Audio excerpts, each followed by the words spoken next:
Our world, warm, comfortable, familiar. But when we look up, we wonder, do we occupy a special place in the cosmos?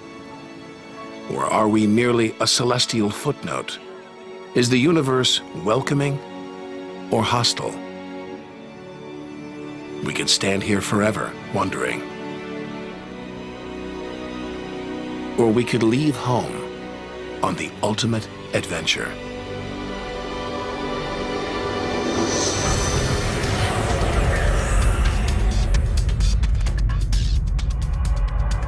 To discover wonders, confront horrors, beautiful new worlds, malevolent dark forces,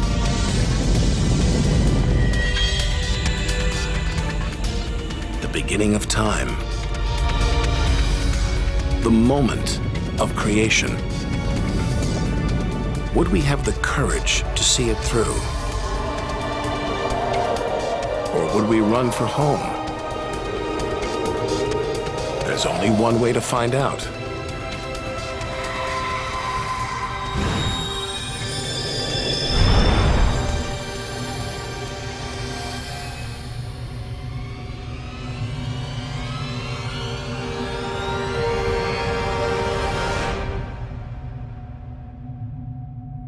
Our journey through time and space begins with a single step. At the edge of space, only 60 miles up, just an hour's drive from home. Down there, life continues. The traffic is awful, stocks go on trading, and Star Trek is still showing.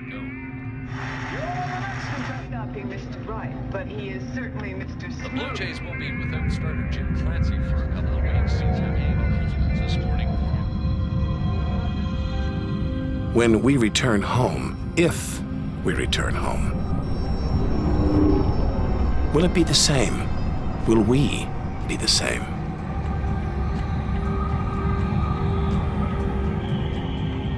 We have to leave all this behind, to dip our toes into the vast dark ocean.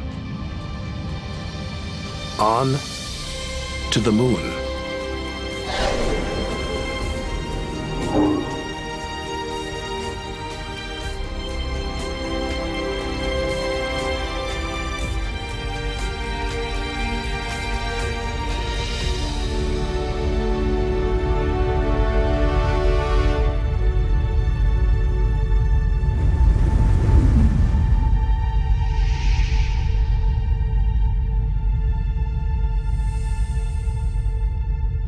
Dozens of astronauts have come this way before us.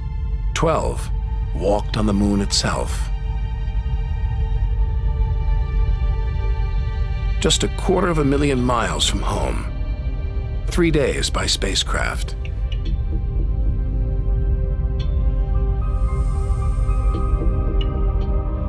Barren. Desolate. It's like a deserted battlefield, but oddly familiar. So close, we've barely left home.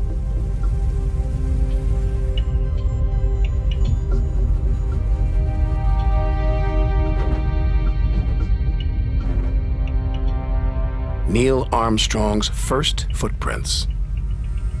Looks like they were made yesterday. There's no air to change them. They could survive for millions of years.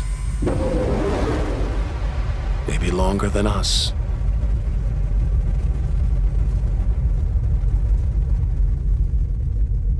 Our time is limited. We need to take our own giant leap. 1 million miles, 5 million, 20 million miles. We're far beyond where any human has ever ventured. Out of the darkness, a friendly face. The goddess of love, Venus. The morning star, the evening star. She can welcome the new day in the east, say goodnight in the west.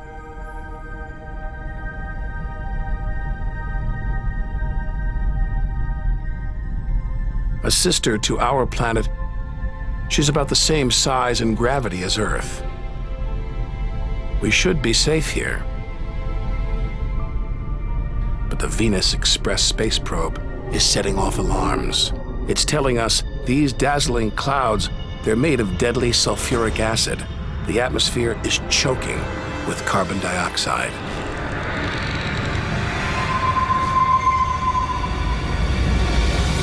Never expected this.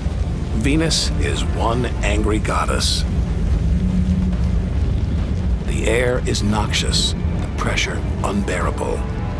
And it's hot, approaching 900 degrees. Stick around and we'd be corroded, suffocated, crushed, and baked.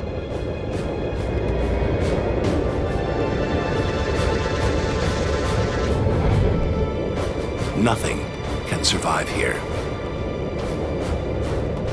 Not even this Soviet robotic probe. Its heavy armor's been trashed by the extreme atmosphere.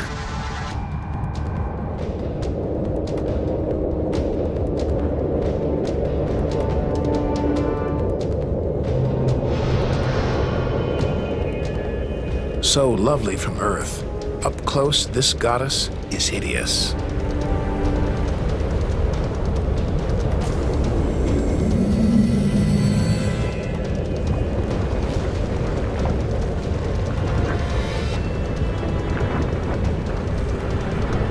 She's the sister from hell, pockmarked by thousands of volcanoes. All that carbon dioxide is trapping the sun's heat. Venus is burning up. It's global warming gone wild.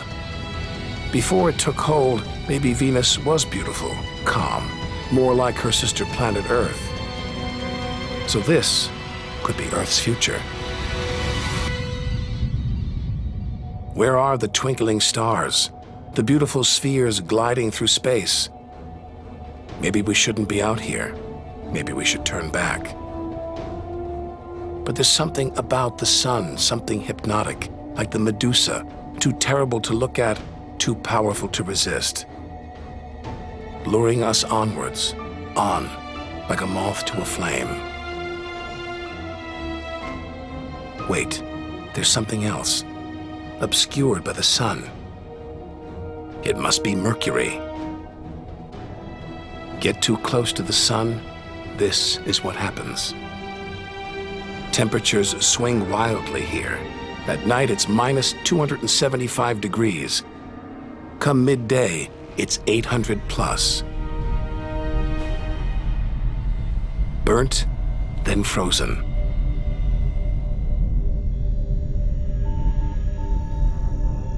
The Messenger space probe is telling us something strange. For its size, Mercury has a powerful gravitational pull. It's a huge ball of iron, covered with a thin veneer of rock, the core of what was once a much larger planet. So where's the rest of it? Maybe a stray planet slammed into Mercury, blasting away its outer layers in a deadly game of cosmic pinball. Whole worlds, on the loose, careening wildly across the cosmos, destroying anything in their path. And we're in the middle of it. Vulnerable, exposed, small. Everything is telling us to turn back. But who could defy this? The sun, in all its mesmerizing splendor. Our light, our lives. Everything we do is controlled by the sun, depends on it. It's the Greek god Helios driving his chariot across the sky. The Egyptian god Ra, reborn every day. The summer solstice sun rising at Stonehenge. For millions of years, this was as close as it got to staring into the face of God.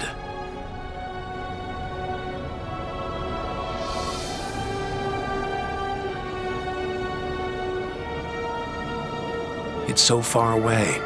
If it burned out, we wouldn't know about it for 8 minutes. It's so big, you could fit 1 million Earths inside it.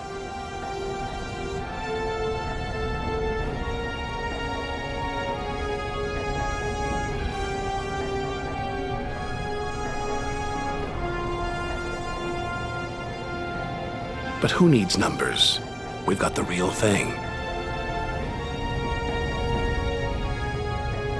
We see it every day, a familiar face in our sky. Now, up close, it's unrecognizable. A turbulent sea of incandescent gas. The thermometer pushes 10,000 degrees. Can't imagine how hot the core is.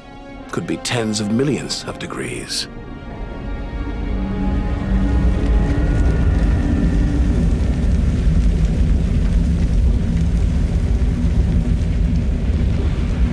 Hot enough to transform millions of tons of matter into energy every second. More than all the energy ever made by mankind. Dwarfing the power of all the nuclear weapons on Earth. Back home, we use this energy for light and heat. But up close, there's nothing comforting about the sun. Its electrical and magnetic forces erupt in giant molten gas loops. Some are larger than a dozen Earths, more powerful than 10 million volcanoes.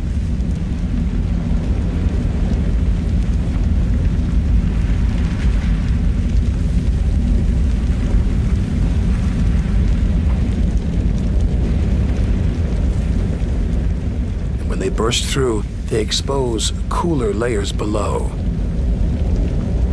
making sunspots. A fraction cooler than their surroundings, sunspots look black, but they're hotter than anything on Earth. And massive, up to 20 times the size of Earth.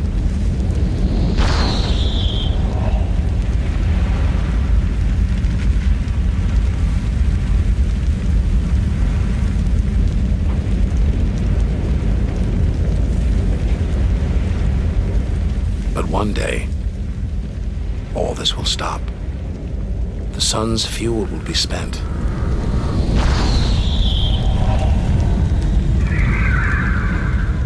And when it dies, the Earth will follow.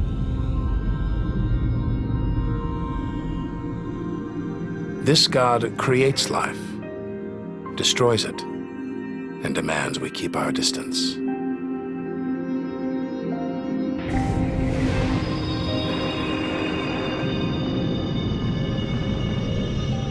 This comet strayed too close.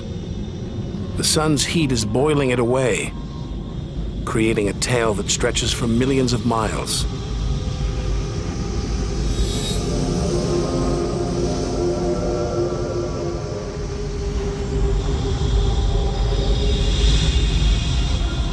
It's freezing it here. There's no doubt where this comet's from, the icy wastes of deep space. But all this steam, geysers and dust, it's the sun again, melting the comet's frozen heart. Strange, a kind of vast, dirty snowball covered in grimy tar. Tiny grains of what looks like organic material preserved on ice since who knows when. Maybe even the beginning of the solar system. Say a comet like this crashed into the young Earth billions of years ago. Maybe it delivered organic material and water, the raw ingredients of life. It may even have sown the seeds of life on Earth that evolved into you and me.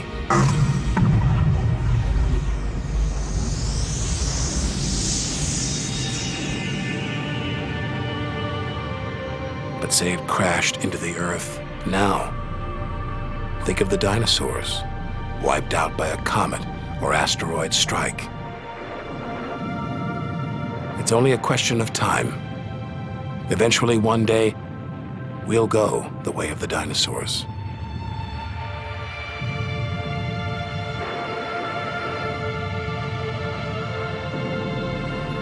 If life on Earth was wiped out, we'd be stuck out here, homeless, adrift in a hostile universe. We need to find another home. Among the millions, billions of planets, there must be one that's not too hot, not too cold, with air, sunlight, water, where, like Goldilocks, we could comfortably live.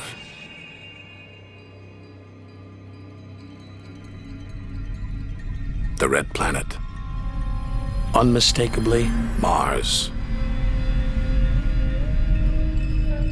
For centuries, we've looked to Mars for company, for signs of life.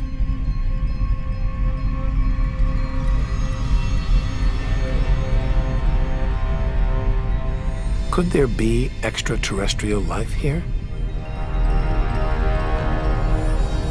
Are we ready to rewrite the history books, to tear up the science books, to turn our world upside down? What happens next could change everything.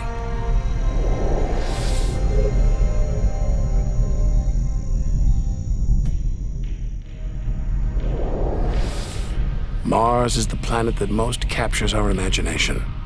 Think of B-movies, sci-fi comics. What follows? Martians.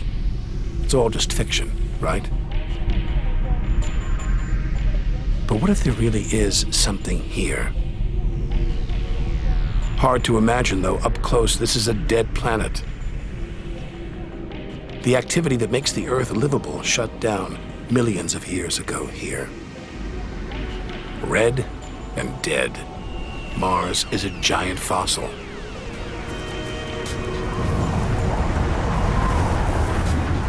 Wait, something is alive. A dust devil, a big one, bigger than the biggest twisters back home. There's wind here, and where there's wind, there's air. Could that air sustain extraterrestrial life?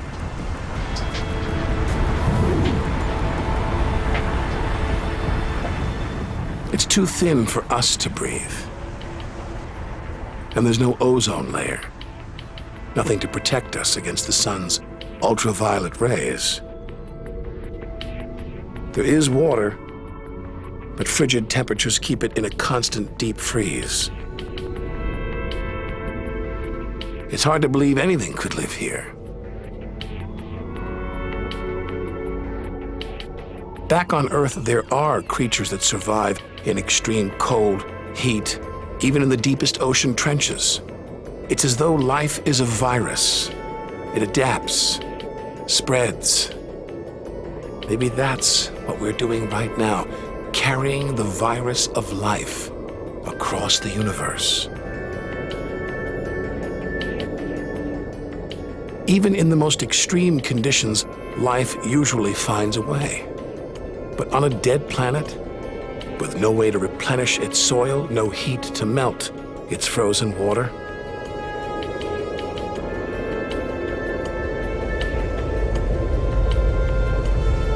all this dust, it's hard to see where we're going.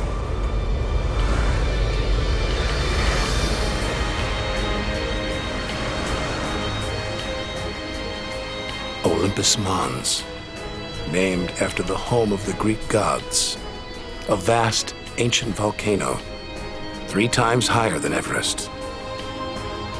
There's no sign of activity. Since its discovery in the 1970s, it's been declared extinct. Hang on. These look like lava flows, but any sign of lava should be long gone, obliterated by meteorite craters, unless this monster isn't dead, just sleeping. There could be magma flowing beneath the crust right now, building up, waiting to be unleashed. Volcanic activity could be melting frozen water in the soil, pumping gases into the atmosphere, recycling minerals and nutrients, creating all the conditions needed for life. This makes the Grand Canyon look like a crack in the sidewalk. Endless desolation, so vast it would stretch all the way across North America. But here, signs of activity, erosion, and what looks like dried up riverbeds. Maybe volcanic activity melted ice in the soil, sending water gushing through this canyon. Underground volcanoes could still be melting ice, creating water. And where there's water, there could be life.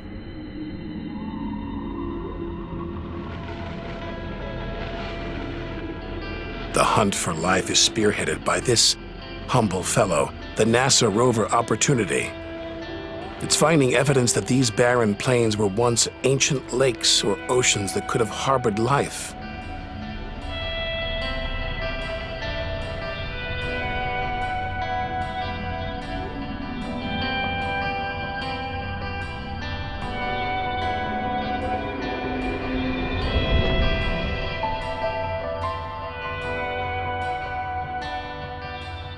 Look at those gullies. Probes orbiting Mars keep spotting new ones. More proof that Mars is alive and kicking. That water is flowing beneath its surface right now. Water that could be sustaining Martian life.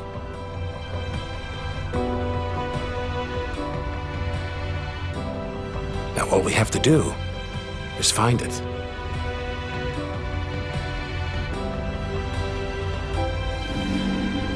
Maybe we've already found what we're looking for on Earth. Some think that life started here and then migrated to Earth.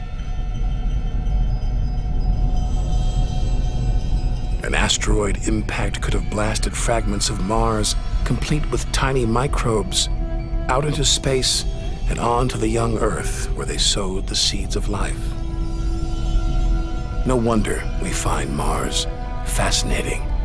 This could be our ancestral home. It could be we are all Martians. The Mars we thought we knew is gone, replaced by this new active changing planet.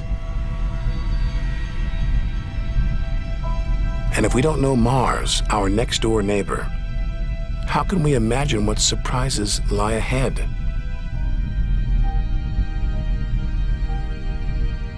Our compass points across the cosmos, back in time 14 billion years, to the moment of creation.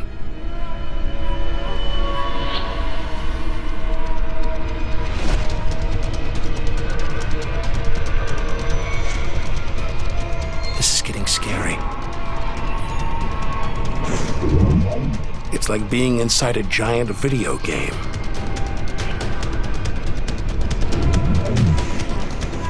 These are all too real. Asteroids, some of them hundreds of miles wide. This one must be about 20 miles long. And there, perched on it, a space probe. Can't have been easy parking on an asteroid traveling at 50,000 miles an hour. It's a lot of effort just to investigate some rubble. Rubble that regularly collides, breaks up, and rains down on Earth as meteorites. Our ancestors saw shooting stars as magical omens, and they were right. Rubble like this came together to make the planets, including our own. Pretty magical. By dating the meteorites found on Earth, we can tell the planets were born 4.6 billion years ago. These are the birth certificates of our solar system. For some reason, these rocks didn't form into a planet. Something must have stopped them. Something powerful.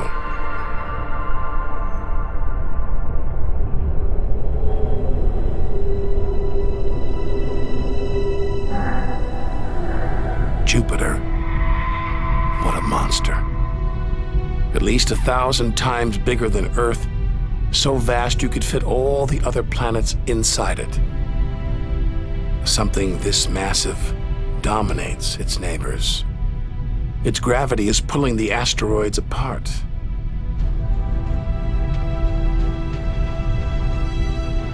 And it's breathtaking.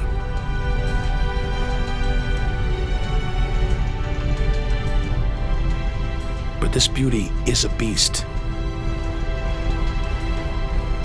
It's almost all gas. Land here and we'd sink straight through its layers into oblivion.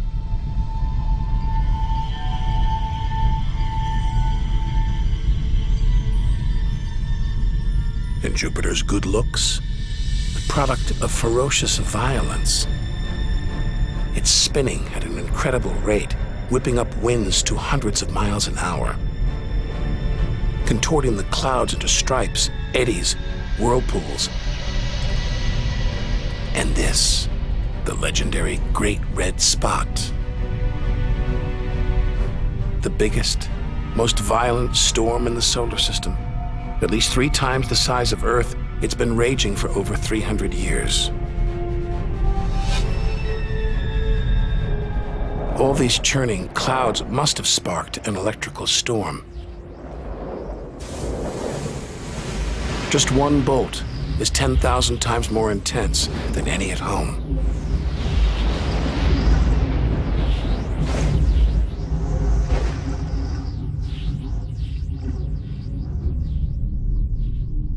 Looks like the safest place to see Jupiter is from a distance. Up there at the poles, those dancing lights, they're like the auroras back home. But the Geiger counter is going wild. Even these are deadly, generated by lethal radiation.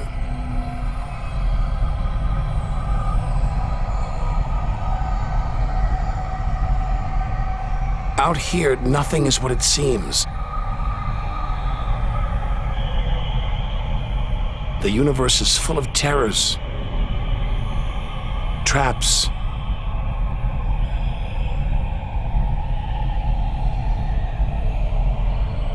maybe this is a safe haven, the multicolored moon Io.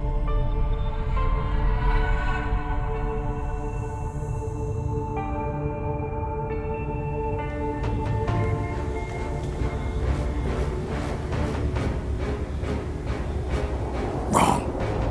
Very wrong. Those brilliant colors are molten rock, volcanoes, spewing lava.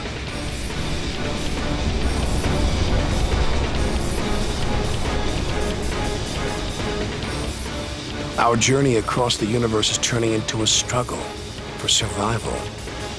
We've got to hope that if we outlast the dangers, we'll be rewarded by wonders beyond imagination.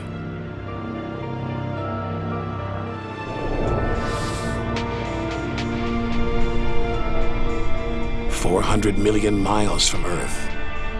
Flying a commercial airliner here would take nearly a century. What a weird-looking place. And yet, strangely familiar. A bit like the Arctic, with all that ice, all those ridges and cracks.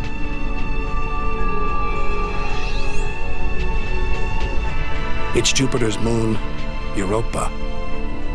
And maybe like the Arctic, this ice is floating on water, liquid water. But we're 500 million miles from the sun. Surely Europa is frozen solid.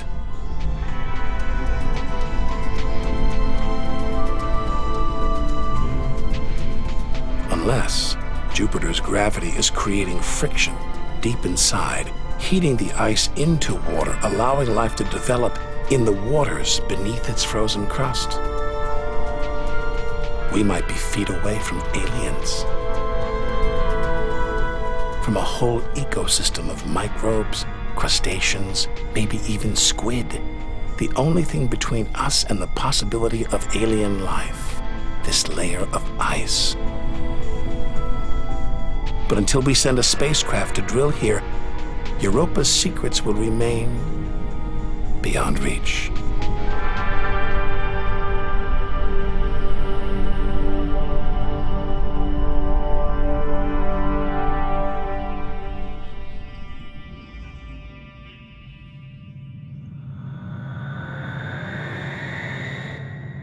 It's captivated our imaginations, haunted our dreams. And here it is, spinning before our eyes. Saturn, named for the Roman god who reigned over a golden age of peace and harmony.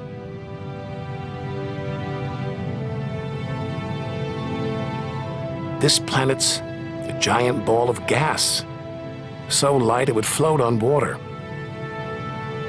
Its spectacular rings would stretch almost from Earth to the moon.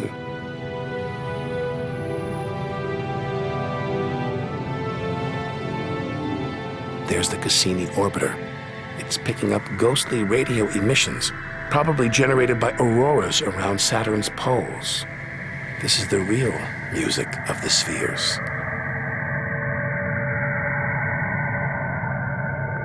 Cassini's telling us where these rings came from. They're the remnants of a moon shattered by Saturn's gravitational pull.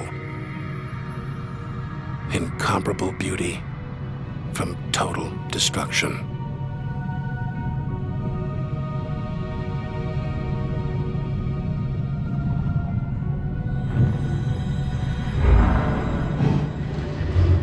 Billions of shards of ice, some as small as ice cubes, others the size of houses.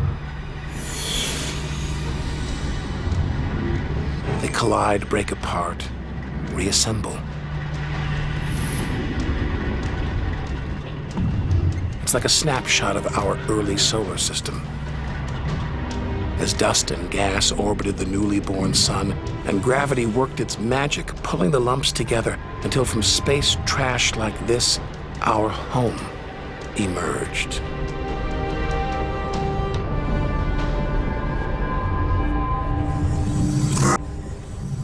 We could stay here forever.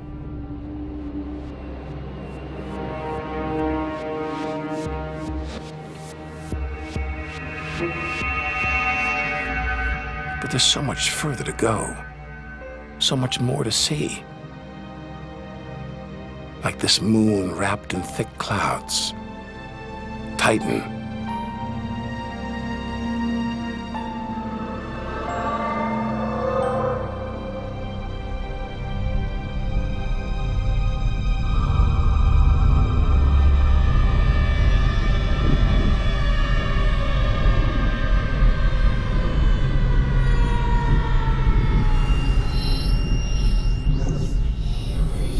There's an atmosphere down here. There's wind, rain, even seasons. Rivers, lakes, and oceans. It looks so familiar, so similar to Earth.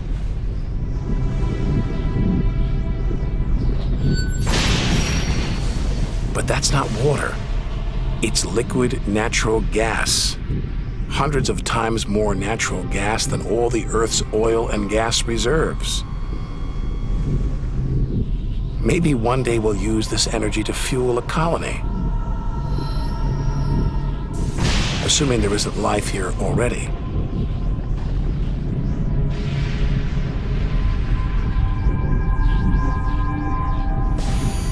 The Huygens space probe is here to find out. It's telling us there's organic material in the soil,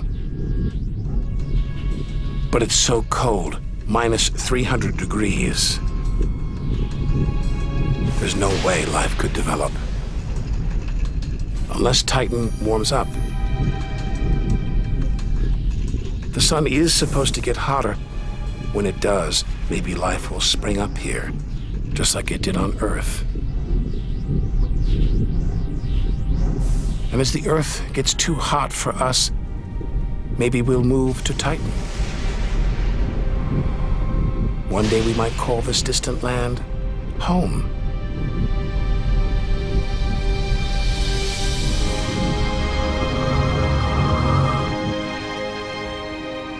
Home, where We're at least 700 million miles away now. After this, we lose visual contact with Earth. We're standing on a cliff, looking out over a great chasm that stretches to the beginning of time. Do we have the courage to jump? We're in the solar system's outer reaches. Unseen from Earth, unknown for most of history. It's like diving into the depths of the ocean.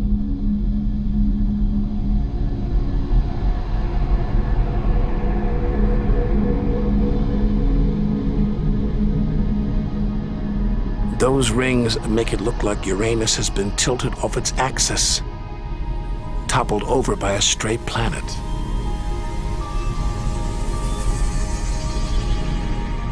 It's eerie out here. Already beginning to feel small, lonely. Maybe this is how we'll feel at the edge of the universe.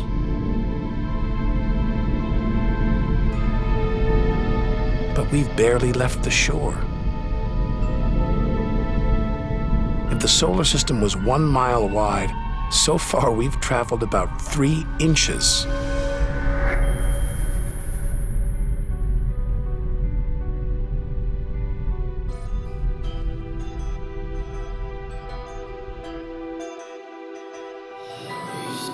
Out of the deep, another strange beast, the god of the sea, Neptune. This world is covered in methane gas, and a storm as big as Earth, whipped up by savage 1,000-mile-an-hour winds. Back home, it's the sun that drives the wind. But Neptune's far away. Something else must be creating these ferocious winds. But what? We know very little about our own solar system.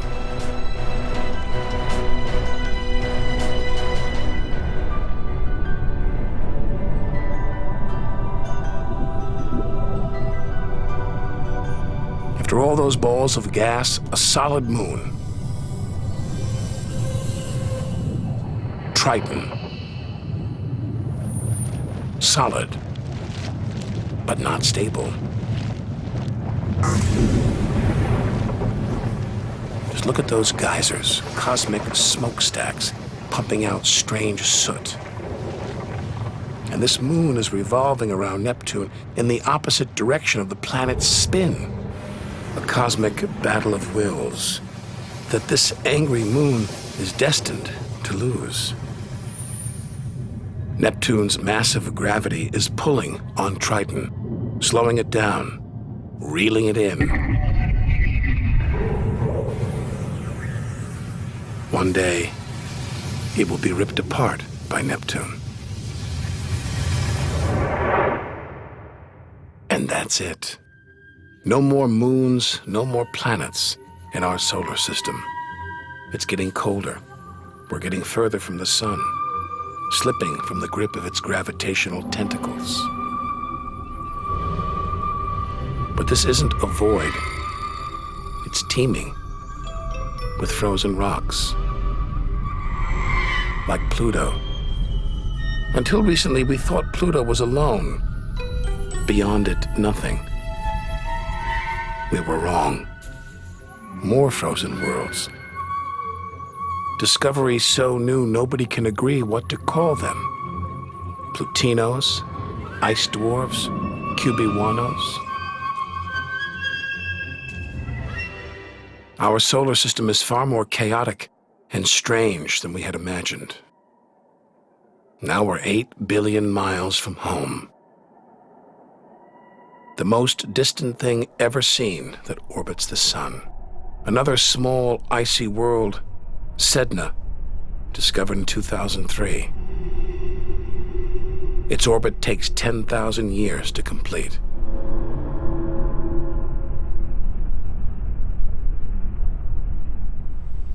Hang on.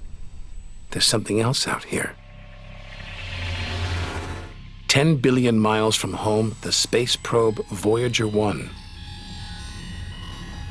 This bundle of aluminum and antennae give us close-up views of the giant planets and discovered many of their strange moons. It's traveling 20 times faster than a bullet, sending messages home.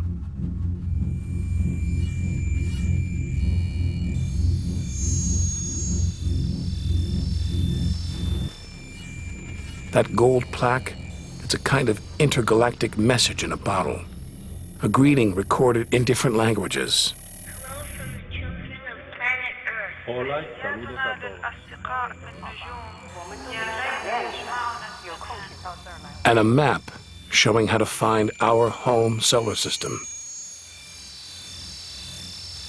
The great physicist Stephen Hawking thinks it was a mistake to roll out the welcome mat. After all, if you're in the jungle, is it wise to call out?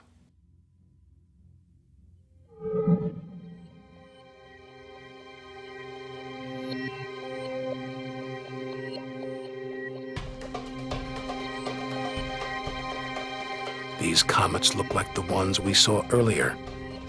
There's a theory that the raw materials for life began out here on a rock like this until something dislodged it, sending it hurtling towards the Earth. And seeing all this ice, maybe comets carried water to Earth too. The water in the oceans, in your body. All from this distant celestial ice machine.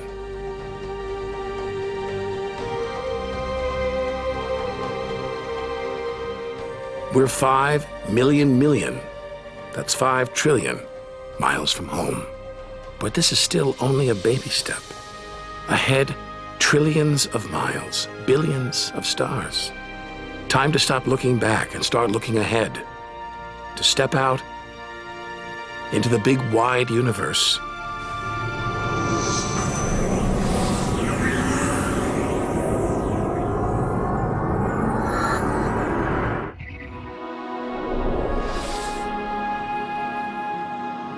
Interstellar space.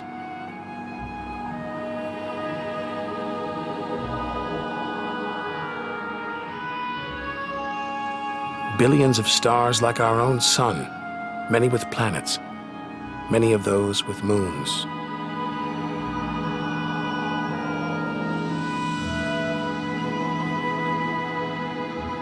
It's hard to know which way to go. There are infinite possibilities. We're going to need a serious burst of acceleration.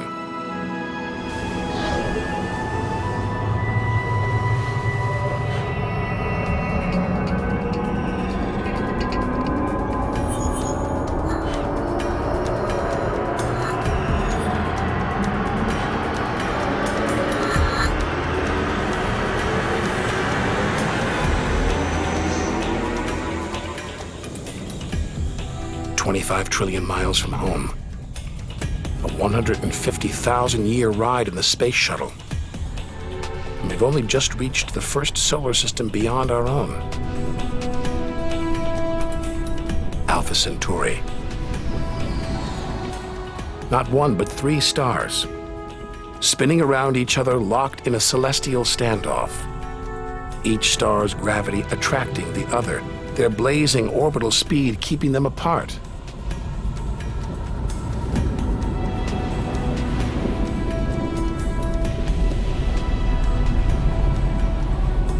Get between them and we'd be vaporized.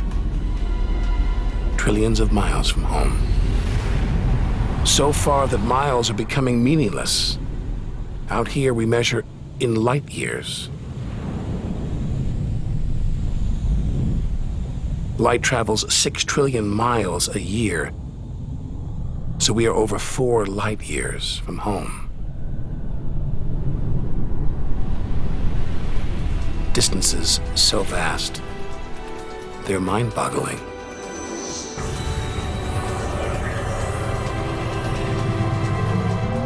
Who knows what strange forces lie ahead, what we'll discover when, if, we reach the edge of the universe.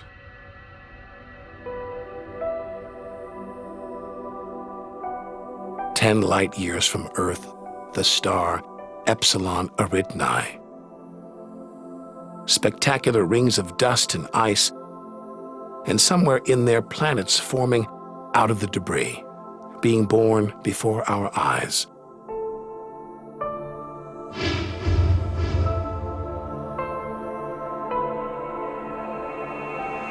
Asteroids and comets everywhere.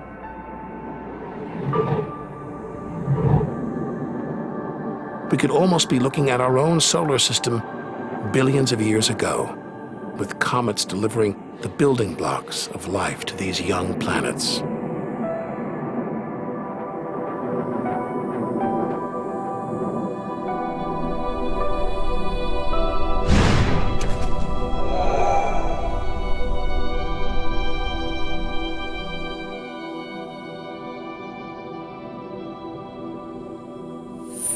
At the center of all the action, a star smaller than our sun, still in its infancy.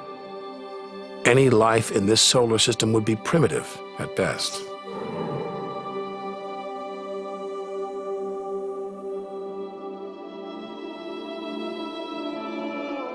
There must be more mature solar systems out here, but finding them is like looking for a needle in a cosmic haystack.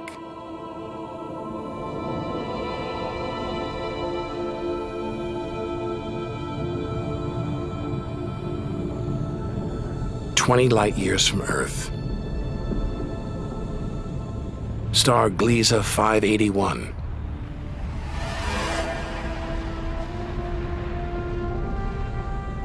It's about the same age as our sun.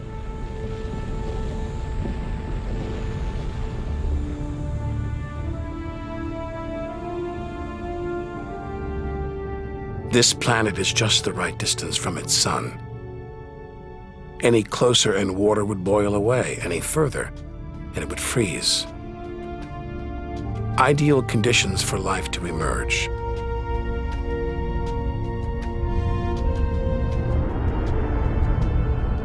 And if a comet has struck, delivering water and organic materials, then life, complex beings like us, even civilizations like our own, could be down there, right now.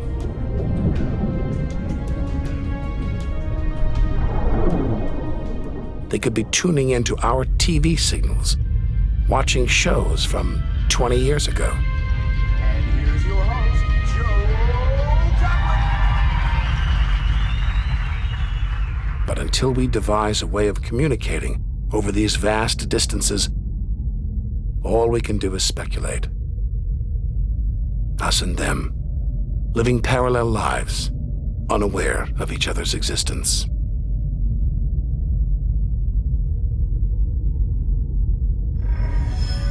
Unless life has come and gone.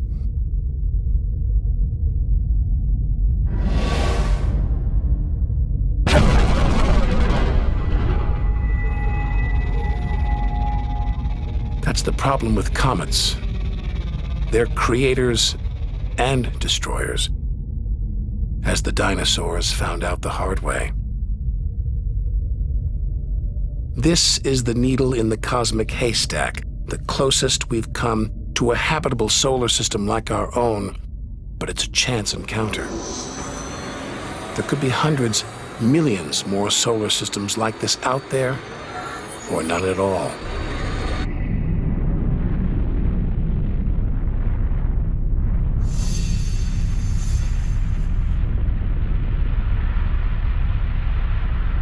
Some of the atmosphere on this planet, Bellerophon, is being boiled away by its nearby star.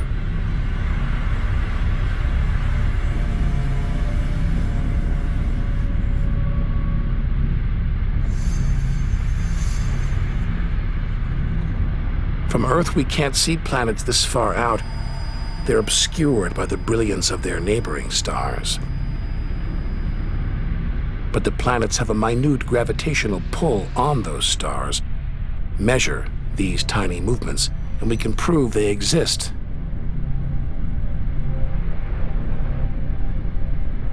That's how we tracked down Bellerophon in the 1990s.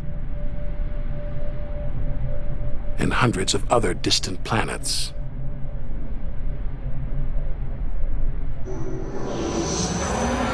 "65 light years from Earth. Turn on your TV here and you'd pick up Hitler's Berlin Olympics."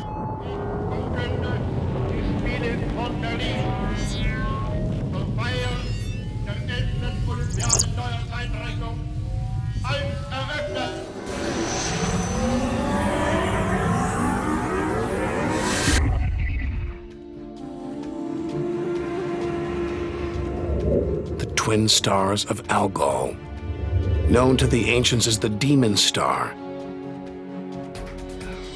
From Earth, it appears to blink as one star passes across the other. Up close, it's even stranger. One star is being sucked towards the other.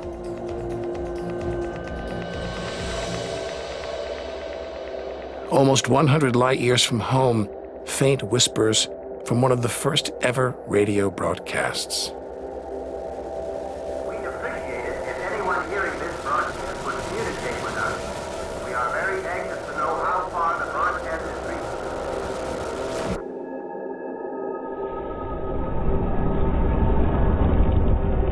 reaching. From here on out, it's as if the Earth never existed.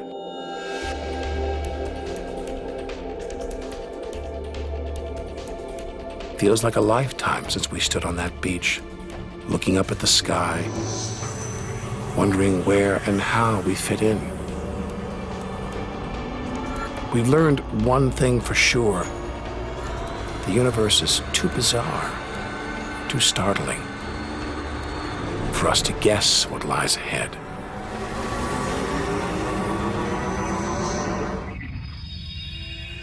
Deep inside our galaxy, the Milky Way. Pinpricks of light that have inspired 1,001 tales. The Seven Sisters, the daughters of the ancient Greek god Atlas, transformed into stars to comfort their father as he held the heavens on his shoulders.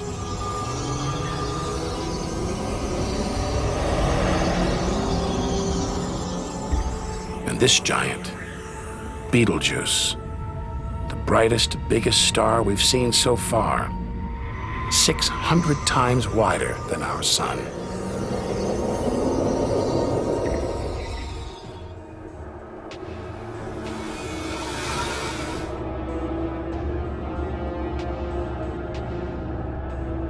But this, it's not a star, not a planet. Not like anything we've seen.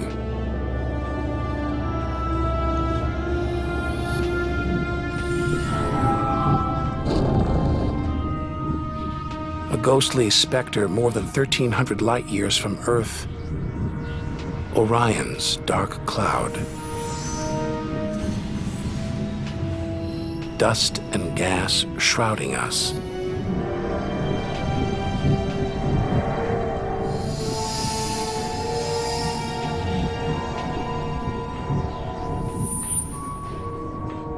There, deep inside, a light, pulling the dust and gas towards it, heating up, merging into a ball of burning hot gas. Like a star, like our sun, in miniature. Inside, it's millions of degrees.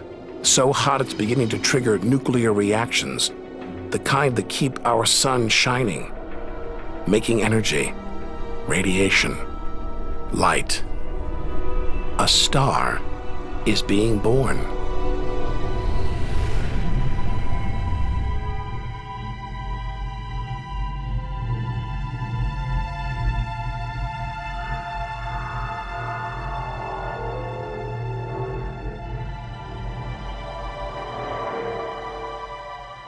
Orion's dark cloud is a vast star factory.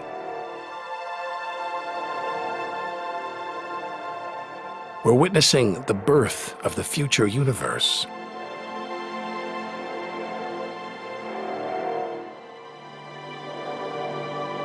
We've come to expect destruction, but this is one of the universe's greatest acts of creation: star birth.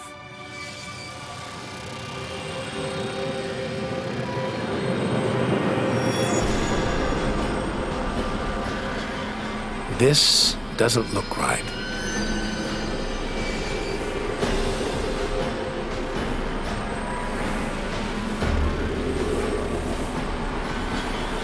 Jets of gas exploding out with tremendous force, blasting dust and gas out for millions of miles.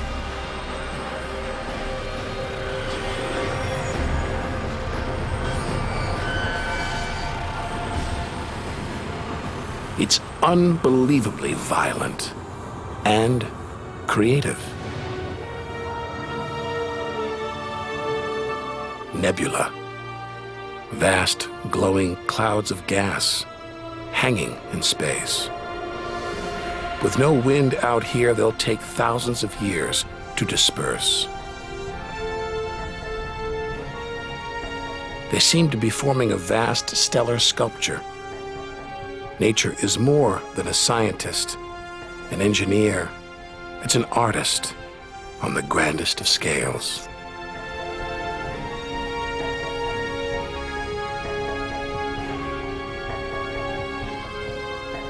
And this is a masterpiece.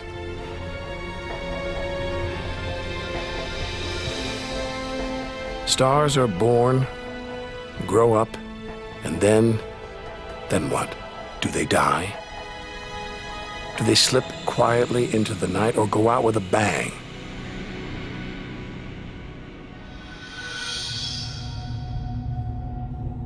Somewhere between here and the edge of the universe lies the answer.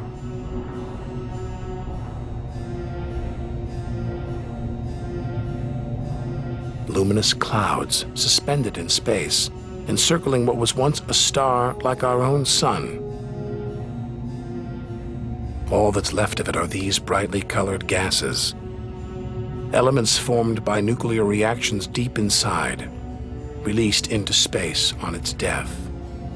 Green and violet, hydrogen and helium, the raw materials of the universe.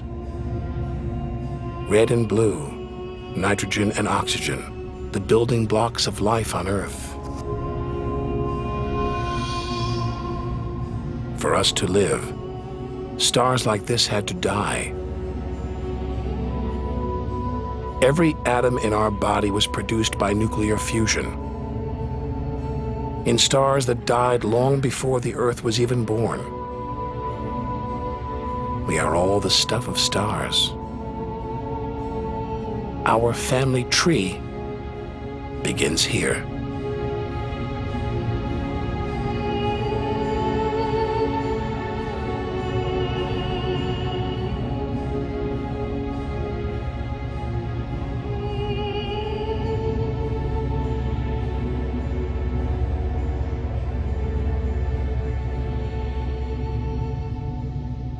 At its heart, the ghost of a star. A white dwarf. White, hot, small, but unbelievably dense. In the star's dying moments, its atoms fused and squeezed together, making it so dense that just a teaspoon of this white dwarf would weigh 1 ton.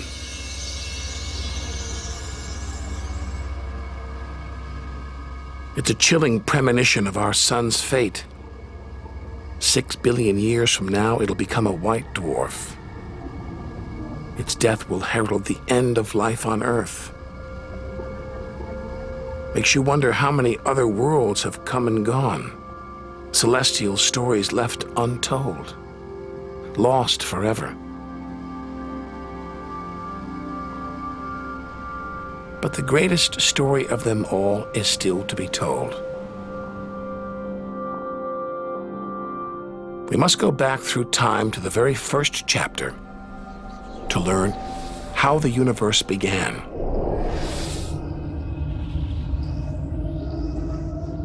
The scattered remains of a dead star, the Crab Nebula. 6,000 light years from home, deep inside a stellar graveyard. We've learned so much, seen things we'd never have believed possible. Now sights like this, wonders once beyond imagination, we take in our stride. We're ready to face whatever lies ahead, determined to reach the edge of the universe. This is the calm after the storm, after a massive explosion, a supernova that turned a star into dust and gas.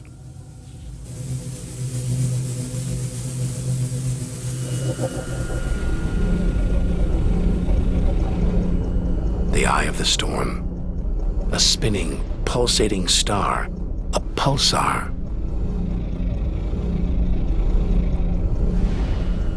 Gravity has squeezed the giant star's core down to this.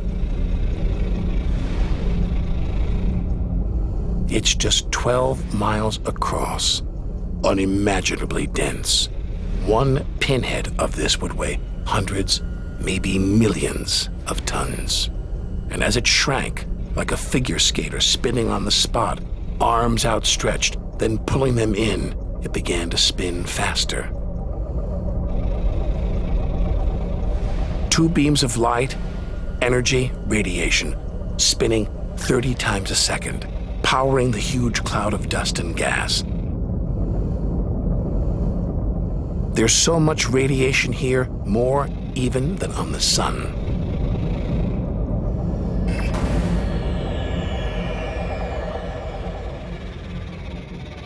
That was easily the deadliest thing we've encountered so far.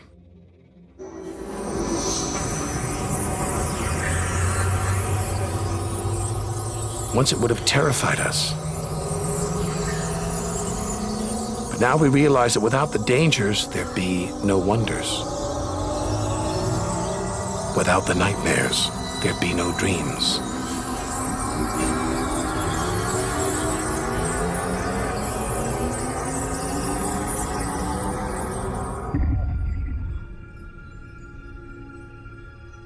Getting a strange sensation.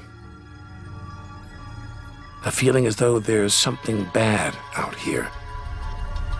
A malevolent presence. The one thing we didn't want to encounter. Impossibly black, blotting out the stars behind it.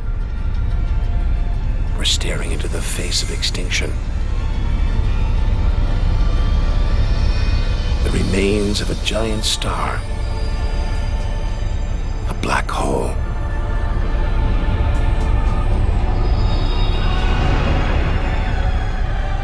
Far denser than a pulsar, and impossible to resist.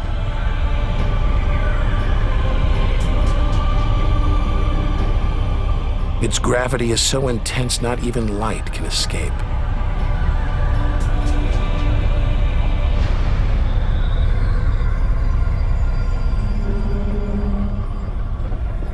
This asteroid, it's a lump of solid rock, but it's actually stretching, being dragged towards the gaping hole. Inside, there's no matter as we know it. No time, no space. All the rules of physics collapse.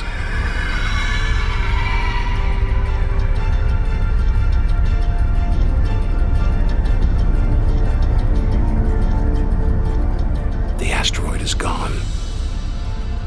Nobody really knows where. This is the edge of human understanding. There could be millions of black holes creeping around our galaxy, more perhaps than all the stars in the sky. But we wouldn't see them until it was too late.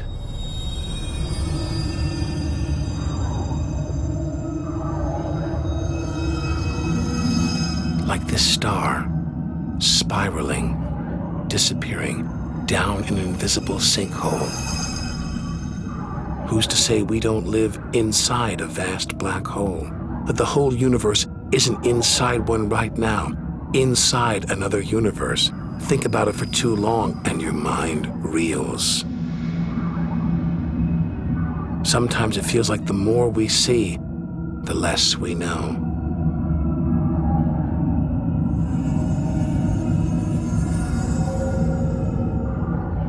And we're still in our own galaxy, the Milky Way. The vastness of the universe beyond still lies ahead. The wonders, the dangers, the secrets, they're out there, waiting to be discovered.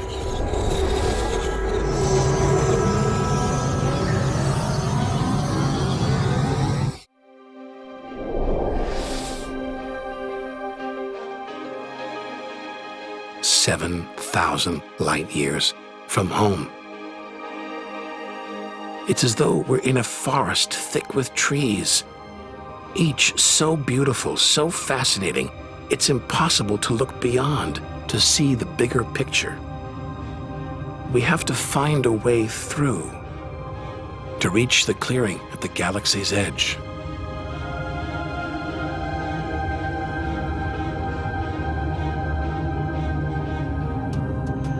But faced with sights like this, it's hard to leave.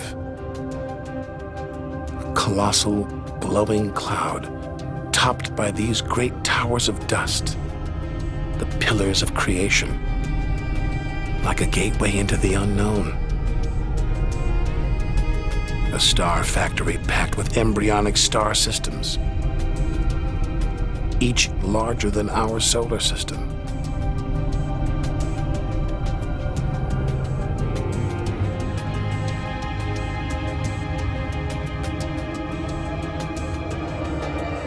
We have to resist its siren song, tear ourselves away, to carry on towards the edge of the galaxy.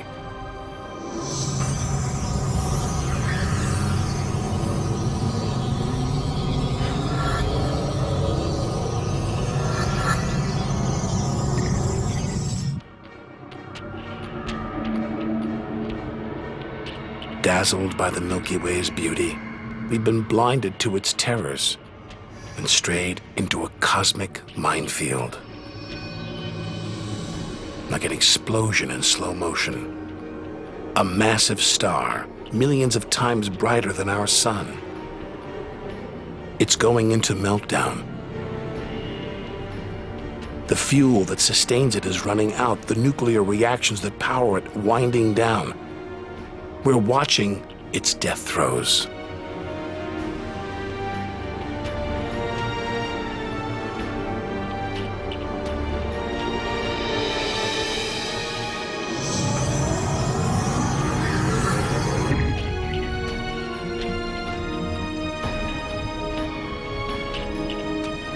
An even bigger, dangerously unstable star.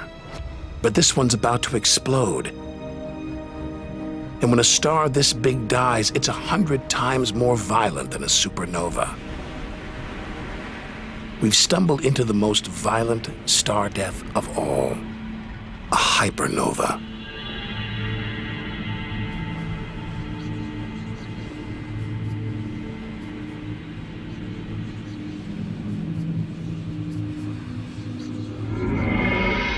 The core's collapsed. It's becoming a black hole.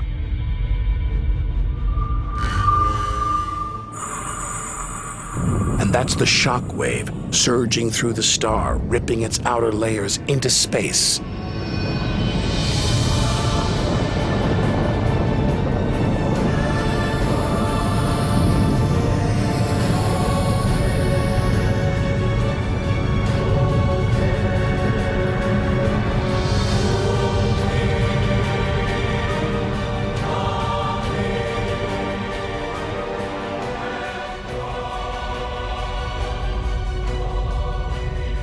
Deadly hypernovas, frozen comets, scorched planets, white dwarfs, red giants. Tiny drops in a vast pool of white light. Our home galaxy, the Milky Way. We wanted to know where we fit in. Here's our answer.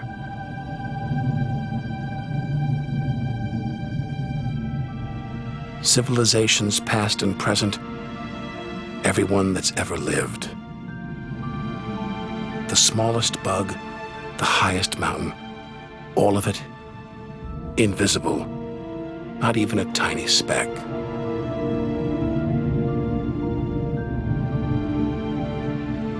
Our home is a minor planet orbiting an insignificant star. If it disappeared right now, who would even notice? And yet, so far we've found nowhere else we would rather live, nowhere we could live. It's only now, far from home, that we're beginning to truly appreciate it.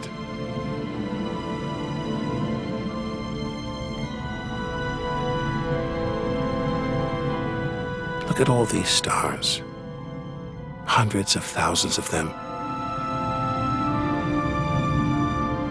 Surely one of them, more than one, must be capable of supporting life.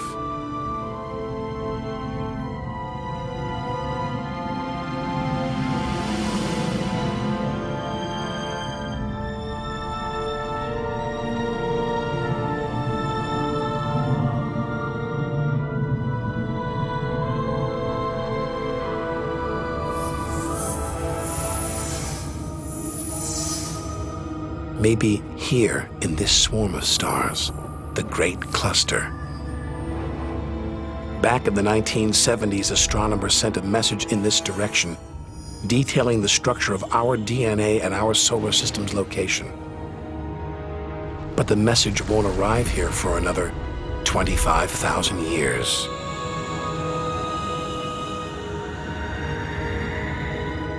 We haven't found alien life yet, but neither have we found any reason to believe it isn't out there, somewhere.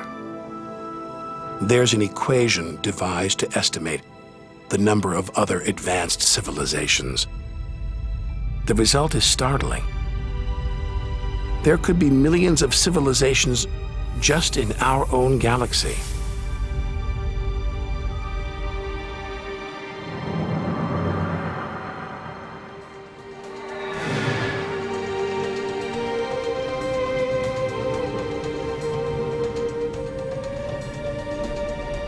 Everything we've seen so far is inside the Milky Way.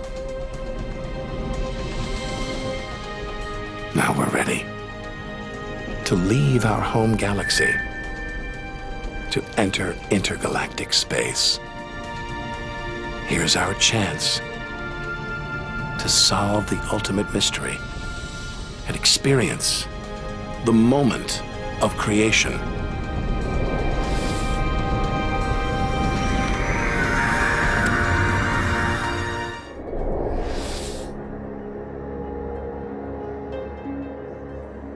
Beyond the Milky Way, through the vast expanse between galaxies, against all the odds, we've made it to intergalactic space.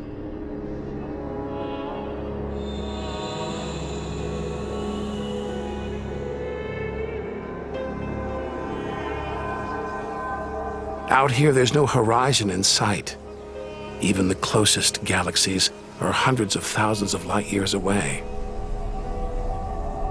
The remains of galaxies ripped apart by the Milky Way's huge gravitational pull, scattered among nothing.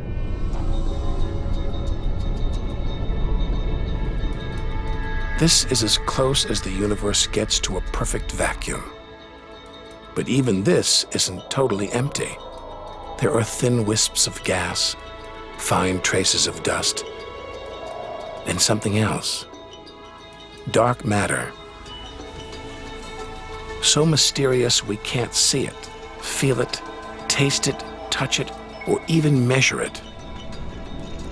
Yet so common, it could make up over 90% of all the matter in the universe. If dark matter does exist, it means there's no such thing as empty space. Even out here, we're surrounded by matter. We think it exists because of its apparent hold on galaxies, like this one, the Large Magellanic Cloud.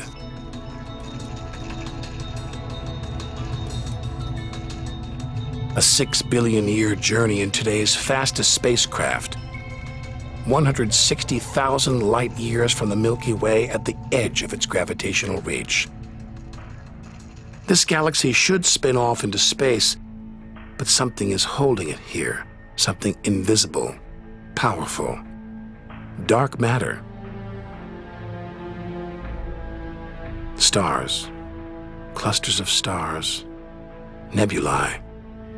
It's a vast astronomical treasure trove.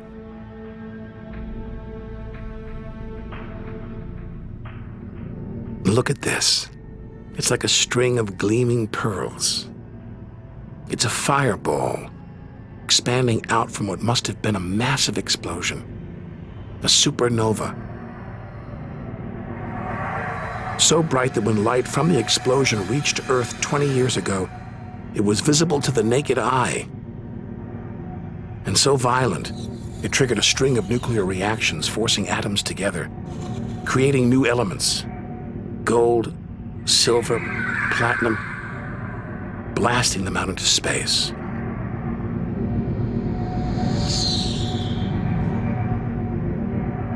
The gold in the ring on your finger was forged in a massive supernova like this, trillions of miles away, billions of years ago. Before we left home, the universe seemed separate, something out there, up in the sky. But now we know better. We are the universe, and it is within us.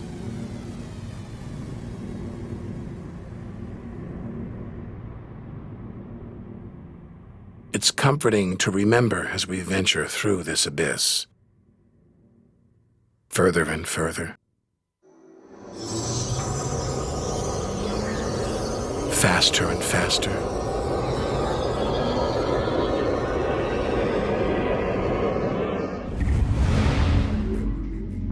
The Andromeda Galaxy, 2.5 million light years away. It's racing through space. Everything blown apart like shrapnel in an explosion. We're seeing this galaxy as it was when our ape-like ancestors first walked on the African plains.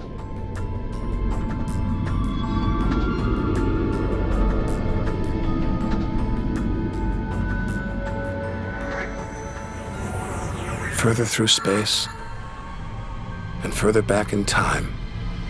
Hold on. This doesn't look right. A whole galaxy exploding? The only thing large enough to cause an explosion on this scale is another galaxy. It looks like the end of the world. But this galaxy won't die. It'll be reborn. A new shape. Perhaps even new stars, as dust and gas collide, creating friction, shock waves, triggering the birth of stars.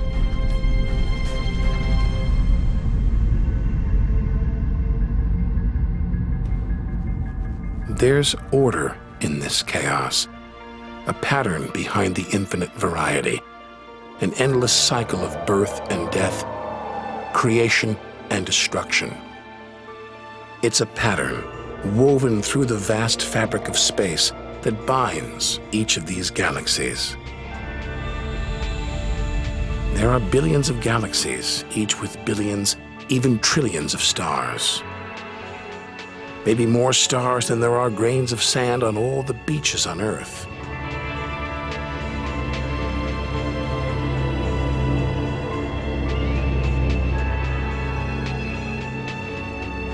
Finally beginning to see the big picture. And it's grander than we ever imagined.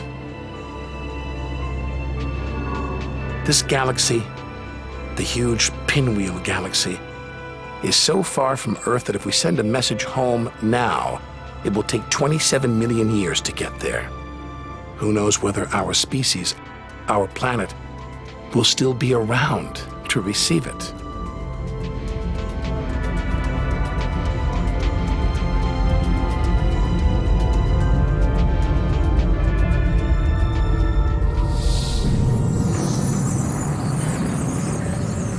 travel on, back through time.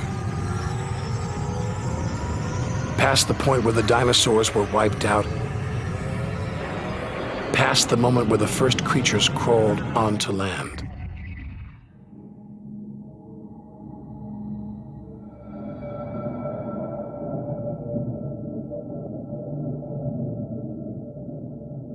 "2 billion light years from home, closing in on the edge of the universe, going back to the beginning of time. This isn't a galaxy. It's brighter than 100 galaxies. A blinding beam of energy surging for trillions of miles.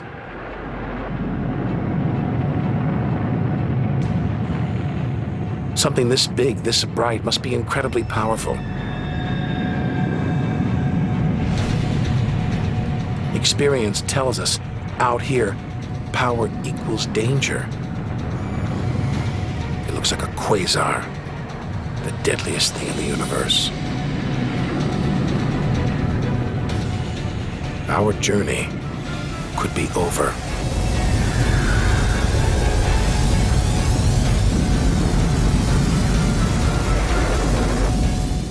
The deadliest, most powerful thing in the universe. A quasar. A swirling cauldron of superheated gas.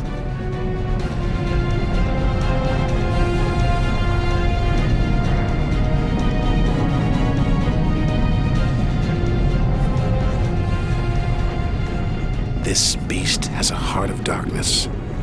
A supermassive black hole as heavy as 1 billion suns.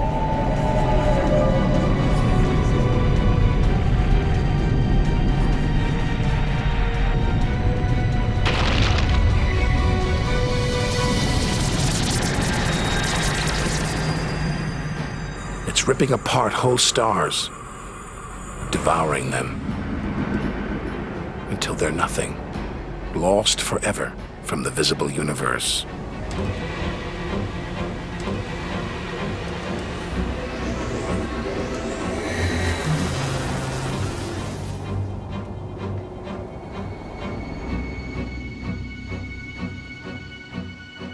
We think, we hope, we pray we've seen the worst the universe can throw at us, but no one can know what lies ahead.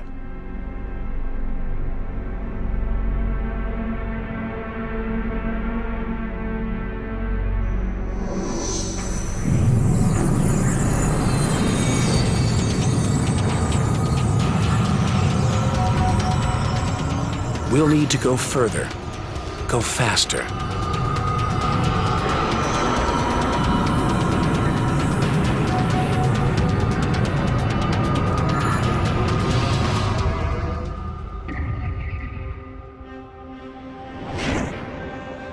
$8 billion light years from home, more galaxies.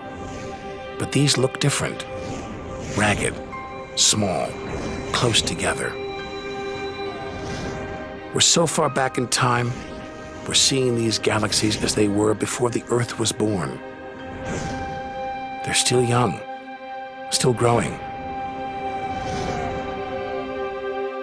We're getting close to where and how it all began.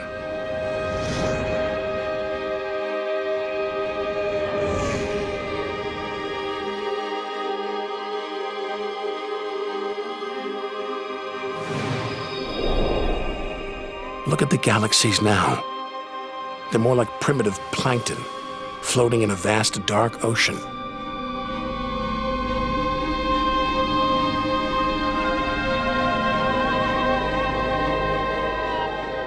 Clouds of dust and gas, dancing, twirling, merging to make embryonic galaxies.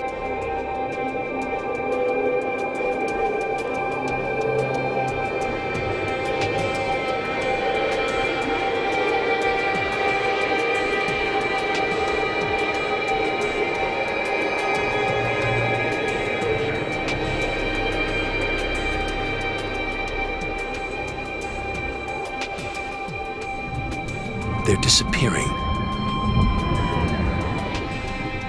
We've gone back before the stars were born. into a cosmic dark age. And before that, light, the afterglow from the massive explosion that created the known universe.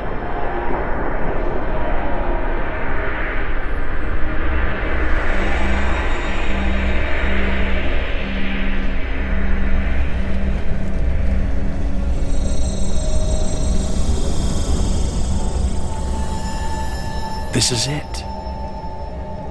We've made it.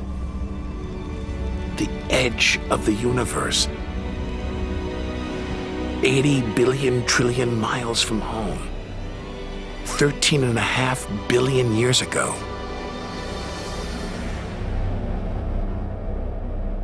The very instant of the Big Bang, the most violent, most creative moment in history.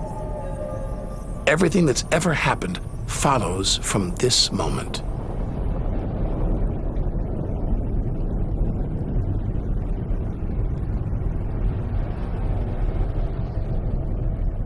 Every religion, every culture has pondered it. But we still don't know what sparked this act of creation, or why.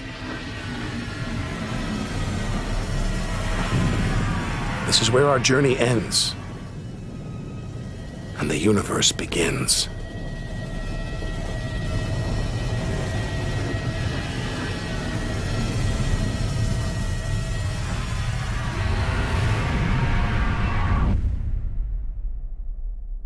An infinitely hot, small, dense point erupts.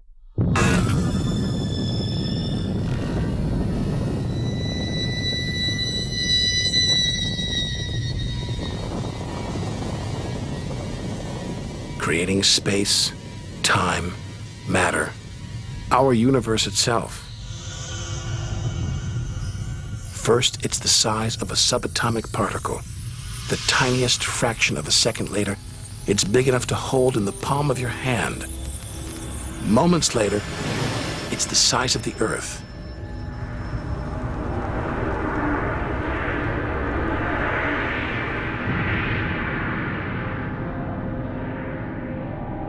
Today, the light from the Big Bang is still spreading out. You can hear it as a radio hiss. See it as television static.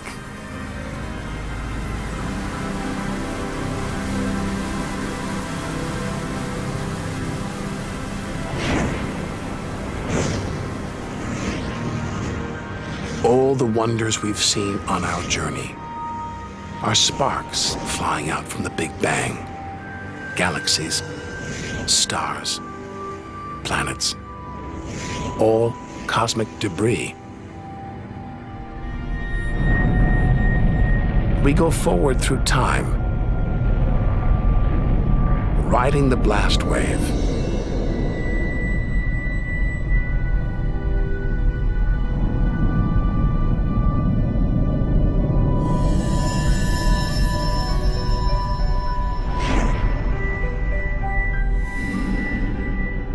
Until we reach another cooling cinder swirling in the afterglow of the Big Bang.